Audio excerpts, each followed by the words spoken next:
الحمد لله نحمده ونستعينه ونستغفره ونؤمن به ونتوكل عليه ونعوذ بالله من شرور أنفسنا ومن سيئات أعمالنا من يهد الله فلا مضل له ومن يضلل فلا هادي له نشهد أن لا إله إلا الله وحده لا شريك له ونشهد أن سيدنا ونبينا ومولانا محمدا عبده ورسوله صلى الله تعالى عليه وعلى آله وأصحابه وأتباعه وأزواجه وذرياته وبارك وسلم تسليما كثيرا كثيرا أما بعد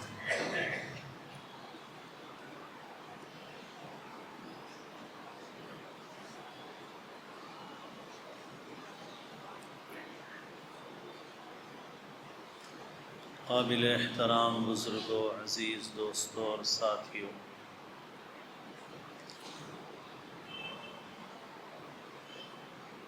عاشوراء کا دن گزر چکا ہے، لیکن گزشتہ جمعہ کچھ باتیں جو اس سلسلے میں عرض کرنے کی تھیں وہ عرض نہیں ہو سکی، اس لیے چند ضروری باتیں اس سلسلے کی عرض کی جا رہی ہیں۔ عاشوراء کے دن کے متعلق روایات میں یہ ملتا ہے کہ آپ صلی اللہ علیہ وسلم نے مدینہ منورہ میں یہ دیکھا کہ یہود عاشوراء کا روزہ رکھتے ہیں۔ آپ نے دریافت فرمایا، معلوم ہوا کہ یہود اس لیے روزہ رکھتے ہیں کہ حضرت موسیٰ علیہ السلام اور بنی اسرائیل کو اللہ نے اسی عاشوراء کے روز فرعون کے ظلم سے نجات عطا فرمائی تھی۔ آپ نے فرمایا کہ ہم اپنے بھائی موسیٰ کی خوشی میں شریک ہونے کے زیادہ حقدار ہیں، اور آپ نے روزہ رکھا اور روزہ رکھنے کا حکم فرمایا۔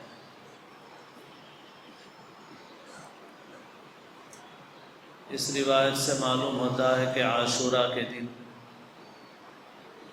اللہ تعالیٰ نے بنی اسرائیل کو فرعون کے ظلم سے نجات عطا فرمائی۔ یہ بات روایت حدیث سے ثابت ہے، اور باقی اس کے علاوہ بہت ساری باتیں تاریخی طور پر مشہور ہیں، جیسے حضرت آدم علیہ السلام کی توبہ کا قبول ہونا، حضرت نوح کی کشتی کا جودی پہاڑ پر ٹھہرنا، اور بھی مختلف قسم کے واقعات انبیاء کرام کی طرف منسوب ہیں، لیکن وہ حدیث کی مستند روایات میں مذکور نہیں ہے۔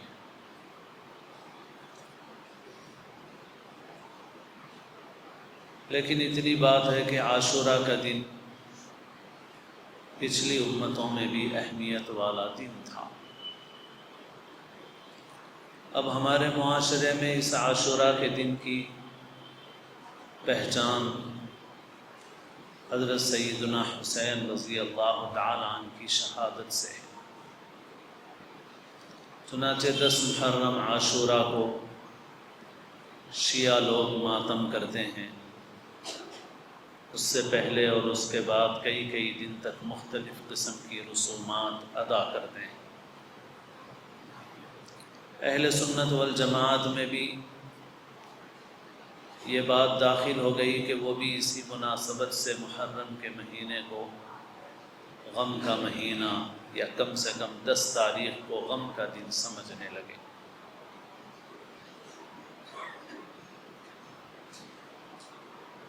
اس سلسلے میں اہل سنت کو یہ بات معلوم ہونی چاہیے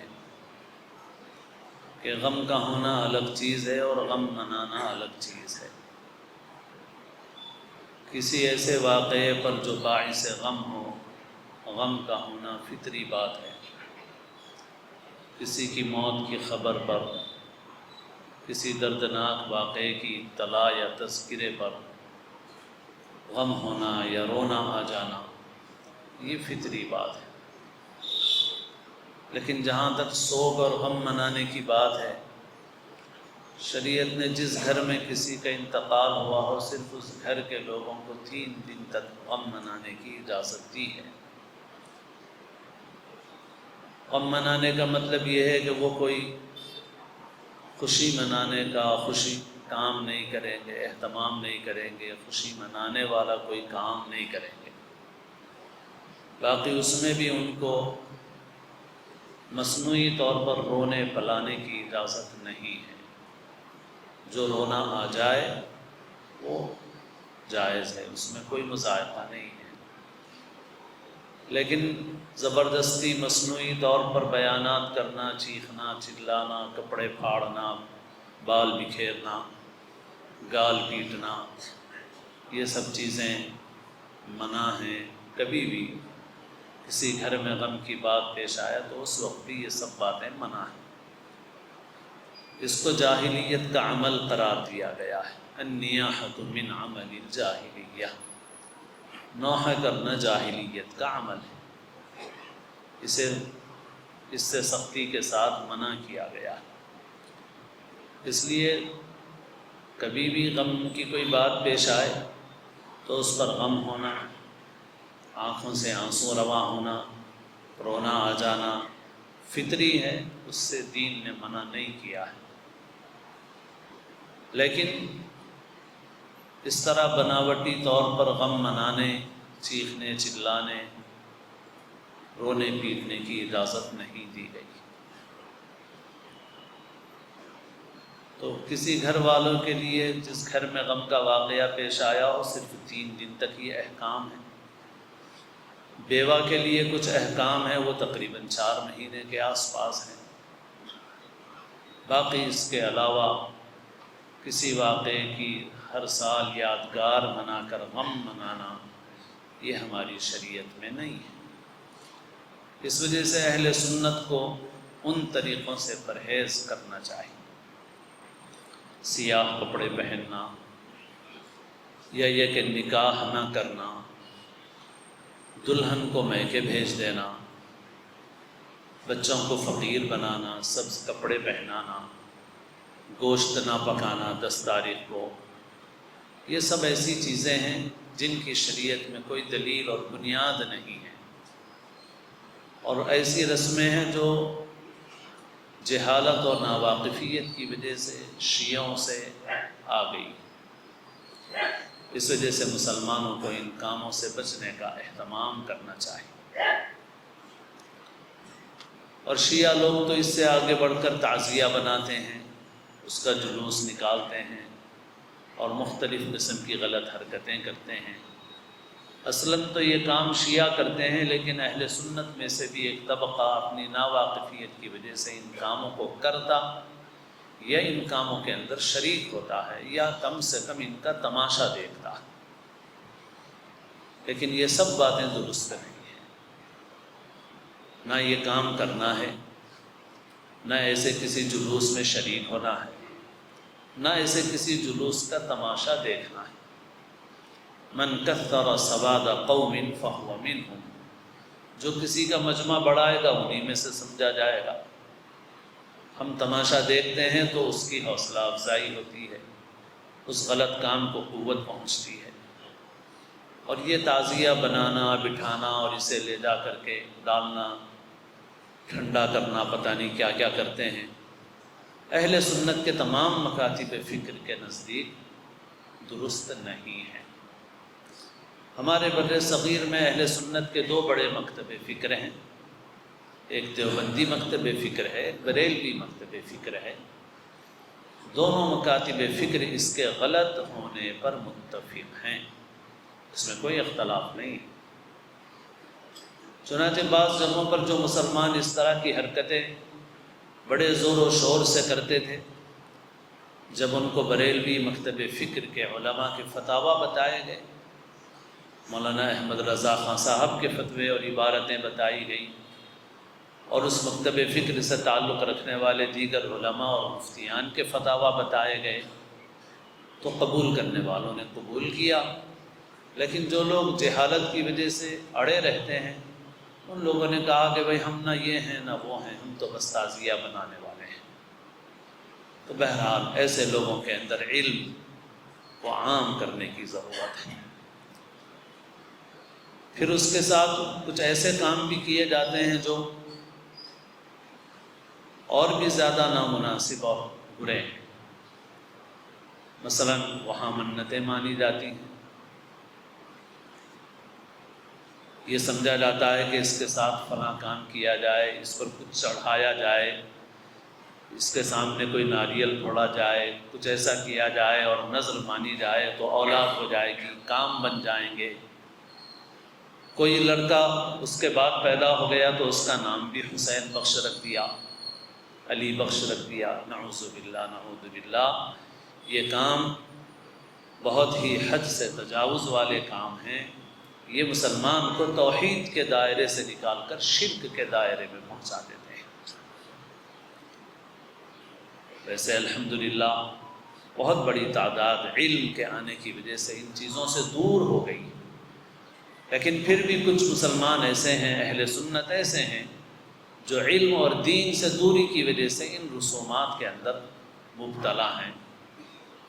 اس کا مستقل اور مضبوط علاج یہ ہے کہ دین کی تعلیم کو عام کیا جائے، مدارس قائم کیے جائیں، مکاتب چلائے جائیں، علم کو عام کیا جائے۔ اس کے علاوہ بھی جو جیسے اہل سنت کے مکاتب فکر میں بھی بعض مسائل میں ہمارے معاشرے میں بڑی لڑائیاں ہوتی ہیں، لیکن میں عرض کرتا ہوں کہ بھائی ان لڑائیوں کی بڑی وجہ جہالت ہے۔ اس مسئلے میں اختلاف بہت تھوڑا سا ہے، مگر جہالت نے اسے بہت بڑا بنا دیا ہے۔ اگر علم حاصل ہو جائے تو اختلاف تو رہے گا مگر اتنا بڑا نہیں رہے گا، علم نہیں ہے مگر، اسی وجہ سے غلط رسمیں جاری اور ساری۔ اس کا اصل علاج ہے علم کو عام کرنا، سنت کی اشاعت کرنا۔ جیسے جیسے علم آئے گا، روشنی آئے گی، یہ اندھیرا خود بخود دور ہوگا۔ ایک مرتبہ ایک معاملے میں یہ بات سامنے آئی کہ ایک نوجوان کا انتقال ہو گیا، اس کی بیوہ تھی، کم عمر ہی تھی۔ دونوں میں اختلاف کی ایک وجہ یہ تھی کہ چہلم کے بعد نئے کپڑے نہیں بنائے گئے۔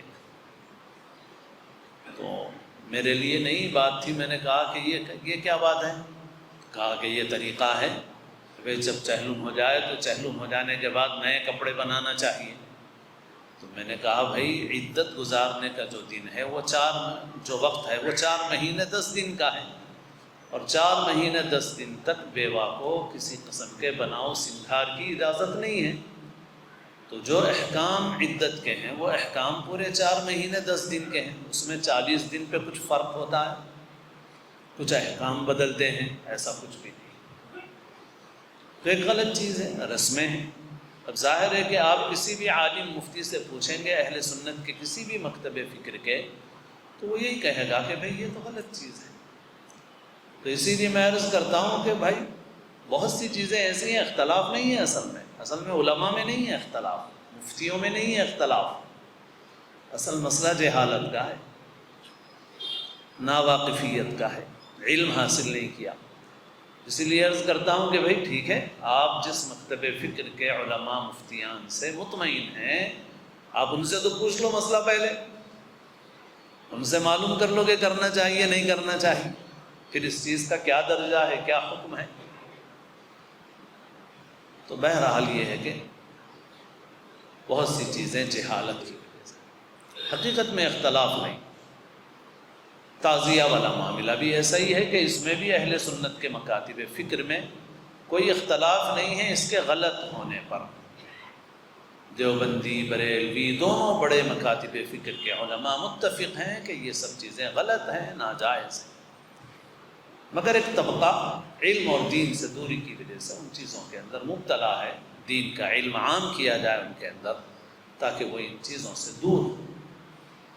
اور بعض لوگ ماشاءاللہ اور چیزوں میں تو واقف کار ہو گئے ہیں، مگر بعض چھوٹی چھوٹی رسمیں ابھی ہمارے گھروں میں، ہمارے معاشرے میں ایسی رہ گئی ہیں جو ذرا چھوٹ نہیں رہی ہیں، اس وجہ سے کہ لوگ ڈرتے ہیں بعض چیزوں سے، اللہ سے نہیں ڈرتے اتنا جتنا ان چیزوں سے ڈرتے ہیں۔ ایک صاحب نے کہا کہ بھائی ایک مرتبہ میں فلاں بزرگ کی نیاز نہیں کیا تھا، پھر تھوڑے دن کے بعد بچی کے پیٹ میں ایسا سخت درد ہوا، ہزاروں روپے خرچ ہو گئے میرے، تو ہمارے گھر والے بولے وہ نہیں کرے تھے نا نیاز، اس واسطے ایسا ہو گیا۔ تو میں بولا بھائی نمازیں چھوڑ دیے تھے نا بہت ساری، تو اس پہ نہیں ڈر ہوا؟ نمازیں چھوڑ دینے سے ہوا، بلکہ روزے خود سے چھوڑ دیے تھے نا، عملی زندگی تو ایسی تھی، وہاں نماز کی بھی وہ پابندی نہیں تھی، روزے کی بھی پابندی نہیں تھی۔ تو میں نے کہا نمازیں بھی بہت ساری چھوڑی، تو اس پہ ڈر نہیں ہوا کہ اتنی نمازیں چھوڑ دیے بلکہ پیٹ میں درد ہو گیا، ہزاروں روپے خرچ ہو گئے، اتنے روزے چھوڑ دیے بلکہ یہ مصیبت آ گئی۔ ایک بزرگ کی نیاز، یعنی نیاز کا مطلب کسی بزرگ کے لیے ایصال ثواب کرنا، جو ایک جائز اور مستحب امر ہے۔ ان بزرگ سے، اللہ والے سے، یا اپنے والدین سے، اپنے بڑوں سے محبت کا، ان سے ان کے احسانات کا تقاضا ہے، اور اس میں اگر غلط چیزوں کی پابندی نہ کی جائے تو اس میں کوئی حرج بھی نہیں ہے کہ بھئی کھلا کے پڑھ کے ایصال ثواب کیا جائے۔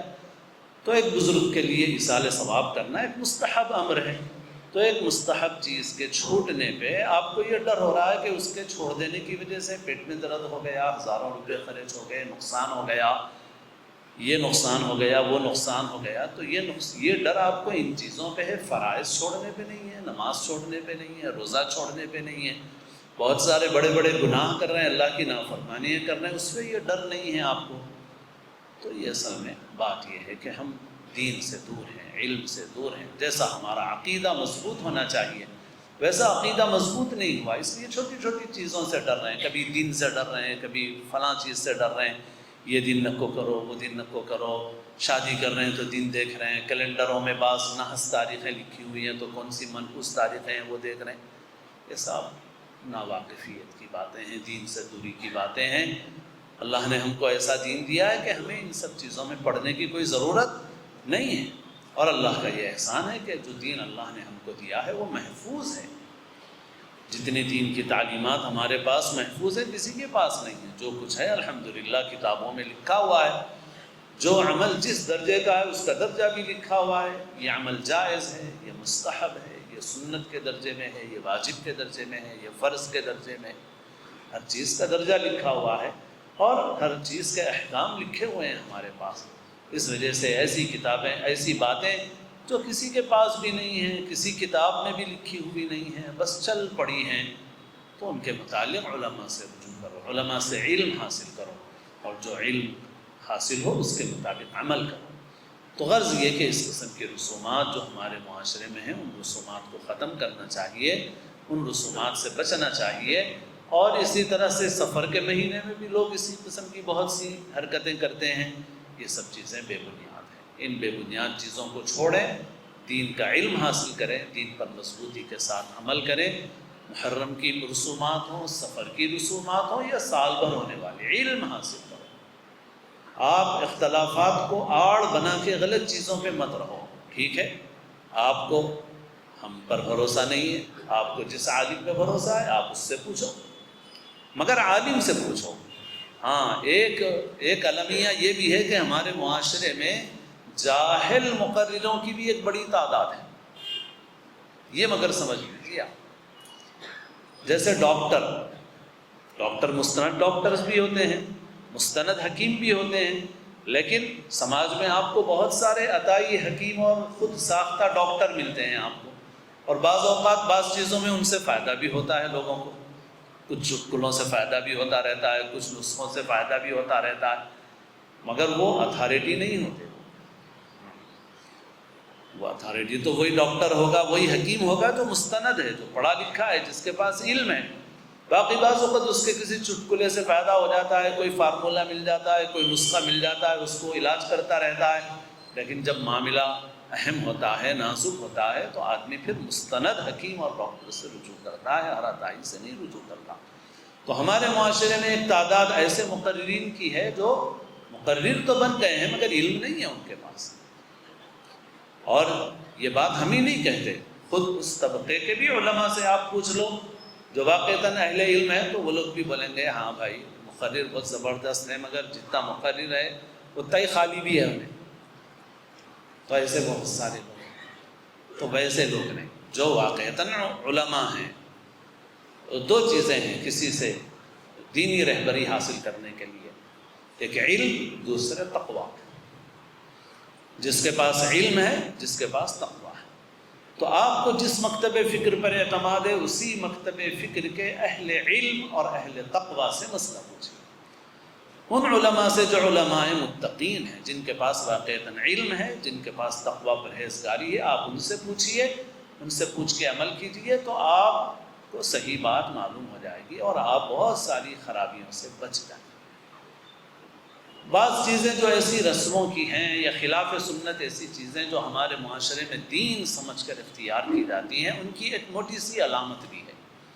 وہ یہ ہے کہ یہ چیزیں نہ نیشنل ہوتی ہیں نہ انٹرنیشنل ہوتی ہیں، بلکہ یہ ہمیشہ لوکل ہوتی ہیں.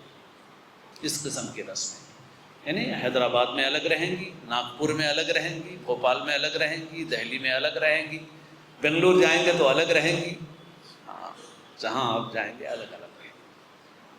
معلوم ہوا کہ یہ سنت کا طریقہ نہیں ہے، دین نہیں ہے، یہ اپنی طرف سے بنائی ہوئی چیزیں ہیں. اس وجہ سے حیدرآباد میں الگ ہیں، ممبئی میں الگ ہیں، بھوپال میں الگ ہیں، بنگلور میں الگ ہیں، سب جگہ الگ. اور سنت نیشنل ہی نہیں بلکہ انٹرنیشنل ہوتی ہے. جہاں جاؤ سنت رہی ہے، دین کے احکام رہی ہے. تو بہرحال دین کا علم حاصل کریں، اور جو چیزیں رسومات کی ایسی آ گئی ہیں جو صحیح نہیں ہیں ان سے بچنے کا اہتمام کریں. اللہ کے رسول صلی اللہ علیہ وسلم نے ہم کو اس بات کا پابند کیا ہے کہ ہم علم حاصل کریں اور اس علم کے تقاضے پر عمل کریں. اللہ تعالی ہم سب کو دین کا صحیح علم، صحیح سمجھ نصیب فرمائے اور سنت پر چلنے کی توفیق نصیب فرمائے اور سنت کی محبت، سنت کا عشق نصیب فرمائے. جناب محمد رسول اللہ صلی اللہ علیہ وسلم، آپ کے اصحاب، آپ کے اہل بیت، سب کی اللہ تعالی محبت ہمارے دلوں میں عطا فرمائے اور ان سب کے راستے پر چلنے کی اللہ ہمیں توفیق نصیب فرمائے. اسلام کی زندگی اور اپنے اپنے وقت پر حسن خاتمہ عطا فرمائے.